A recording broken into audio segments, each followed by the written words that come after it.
Alors j'attendais que les maillots du Cameroun et de l'Algérie sortent ou bien qu'il y ait des leaks pour faire une vidéo où je mets tout ensemble, mais visiblement ils veulent pas sortir, donc je vais faire une vidéo maintenant sur le maillot de l'Égypte, mon avis sur le nouveau maillot de l'Égypte. Alors je sais pertinemment que je manque de chance et qu'une fois que j'aurai fait cette vidéo, les deux autres maillots vont sortir et je vais regretter de ne pas avoir attendu et eu la patience, mais c'est pas grave. Bienvenue à vous dans cette vidéo sur mon avis sur le nouveau maillot de l'Égypte. Ça fait beaucoup de sûr et je ne suis pas sûr qu'il vous plaise. Petit jeu de mots.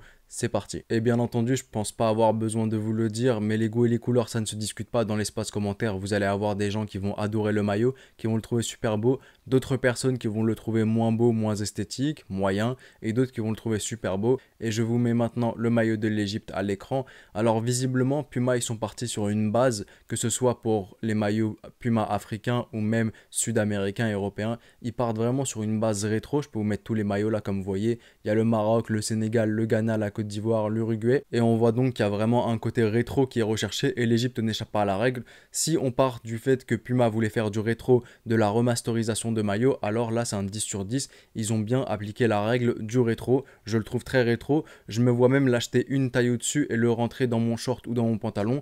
C'est comme ça que je me vois porter ce maillot là pour que ça donne vraiment le style rétro.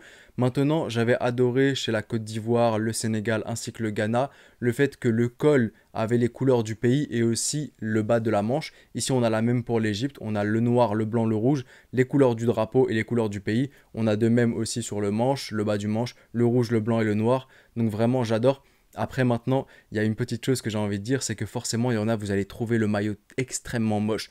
Pourquoi? Parce que c'est instinctif ou même non instinctif, vous allez forcément le comparer à ce maillot-là, le dernier qu'on a eu, et celui-là. Et ça, pour moi, c'est les plus beaux maillots que l'Égypte ait jamais eu. On pourrait avoir le débat avec celui de 2010, mais pour moi, ceux-là sont les plus beaux maillots pour une simple et bonne raison, c'est la taille et la façon dont ils sont ajustés. Je trouvais que ceux de 2010, débat parallèle, hein. Ceux de 2010, ils étaient hyper moulants, alors que ceux-là, bon bah, ils te moulent un peu au niveau des épaules, au niveau des bras, pour faire ressortir tes épaules et tes bras, mais au niveau du petit bidou, bah ça moule pas, donc c'est stylé, voilà.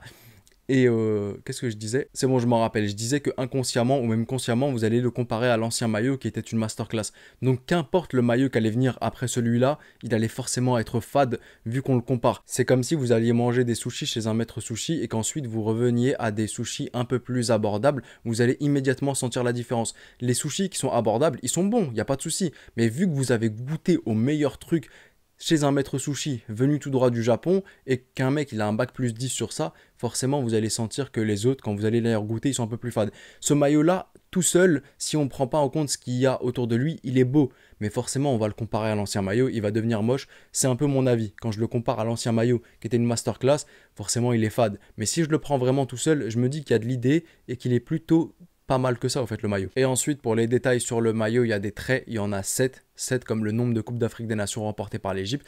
Je suis parti voir si c'était en référence à cela sur le site de Puma. Et juste en dessous, il y a marqué que oui, les 7 traits représentent, il y a 7 traits justement pour représenter les 7 fois où l'Égypte a régné sur l'Afrique.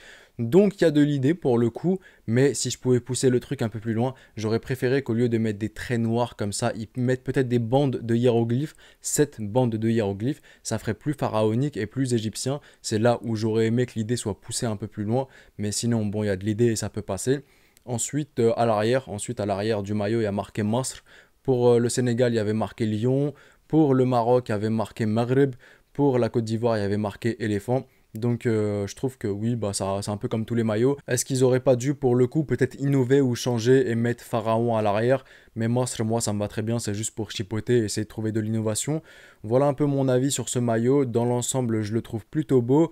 Je me rappelle que la Côte d'Ivoire contre la Zambie, leur toute première journée de qualification à la CAN, ils avaient porté le nouveau maillot. La dernière journée, ils ont reporté l'ancien, j'ai pas très bien compris ce qu'ils ont fait. J'aurais aimé voir les joueurs de l'Égypte porter le maillot contre la Guinée ou peut-être contre l'Éthiopie, je vous rappelle de mauvais souvenirs. Contre la Corée, j'espère qu'ils vont le faire en tout cas, mais le maillot n'a même pas été officialisé, donc je pense pas. Il est sur le site officiel de Puma, il est à venir, il n'est pas encore disponible, c'est pas qu'un simple leak, il est vraiment officiel ce maillot-là. Je commence un peu à perdre ma voix, donc je vais m'arrêter là. Si je devais donner une note à ce maillot, je mettrais un 7,5 sur 10.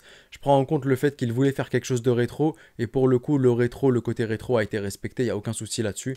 Maintenant, j'aurais aimé quelque chose de pharaonique sur ce maillot, et je trouve qu'il y avait la place de le faire. Au lieu de mettre des traits noirs, on aurait pu faire des bandes avec des hiéroglyphes.